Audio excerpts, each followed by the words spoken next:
for me, it was like it was yesterday. It was September 28th, 1974, the day before my 18th birthday. I was at Shepherd Air Force Base in Wichita Falls, Texas.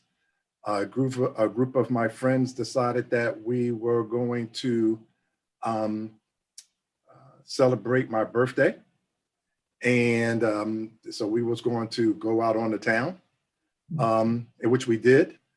We went out, and we celebrated. It was me, three of my white friends, returning to the base about 11:30 at night.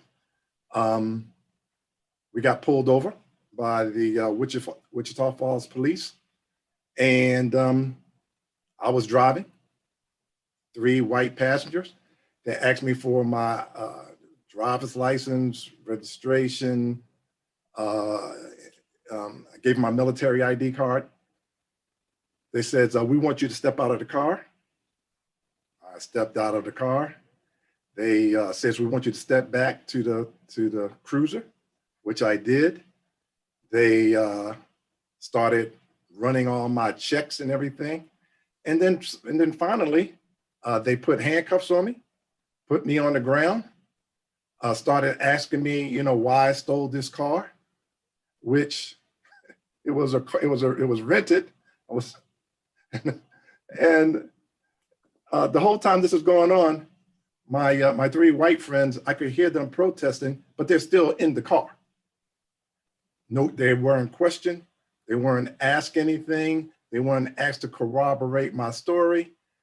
Finally, I don't know why to this day, but they finally decide to uncuff me, take me off let me off the ground, and then told me to get my black ass back on the base, which I did with post haste, and rode back to the base in complete silence. And all of my three comrades were in complete silence. Nobody asked me if I was okay. Nobody asked me what happened. We got back to the base, went through the gate, we got back to the dorm. They went to their rooms. I went to my room, and it was cognitive dissonance on steroids. I went to an all-white public school with males, had to go back to a black neighborhood, was in the military, interfacing with people of all backgrounds. But on that day, I was clearly reminded that the fact that you were serving your country, the fact that you were hanging out with three white guys, you are still seen as something different. And I never forgot it. And every story that my grandmother, my mother, my father, the stories, all the talks that they had all came back, which is why both of my sons, both of which are military officers, one in the Navy, one in the Air Force, I still have to talk with them every time I see them. Watch your speed, be in uniform as much as possible, cooperate.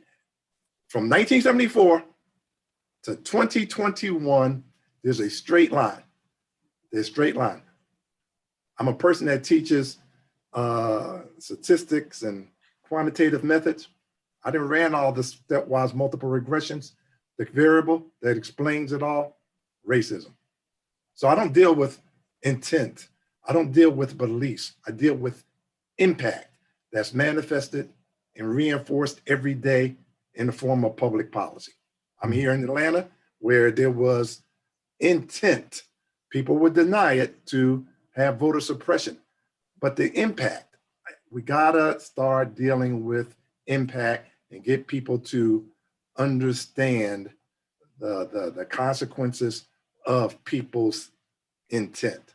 That's my story.